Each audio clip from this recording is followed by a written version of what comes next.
So why is this a story? Well, it's because if you use Twitter or any other type of social media, or you happen to read the mainstream news, it was considered a dangerous and harmful conspiracy theory to insinuate that there might be some electricity shortages in the UK during the winter.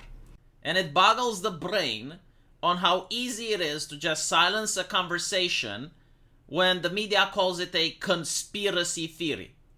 And I know why they're doing it. It's because back in the day, people who believed into conspiracy, they would use the tinfoil hats and they would believe in the aliens. But we live now in a society where Fox News is talking about the US government's revealing of alien activity. So that's not a conspiracy. But what is a conspiracy is the fact that during an energy crisis, you may have power outages, okay? Like that is a dangerous and harmful conspiracy theory nowadays. And I'm also shocked on how many things that used to be conspiracy theories have ended up being true. At this point, conspiracy theory should be synonymous with spoiler alert. I mean, how many things up till now?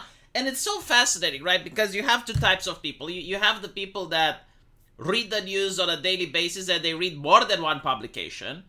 And then you have the people who either don't care about the news or they just read one publication. And I'm looking at the latter, and I just see how, like, one day they hold one position, the other day they do a 180. Like, for example, in the United States, during the peak of the BLM activity, it was very popular for left-leaning people to scream abolish the police. Cenk Uygur, one example. And now the same people are saying, no, it's the right-wingers that did it. And I'm like, how the fuck can you... Like, it doesn't even make sense, right? Like, how can you just switch like that to a 180? I mean, the power of the media is insane, right? So, yeah, it turns out that the UK government is also concerned about blackouts during the middle of an energy crisis. So they're engaging in a conspiracy theory, I see. Again, I'm not saying that there will be an energy crisis. But, like, thinking that it may shouldn't be outside of the realm of public discourse. I mean, it's obvious. It's an energy crisis, so you may have blackouts.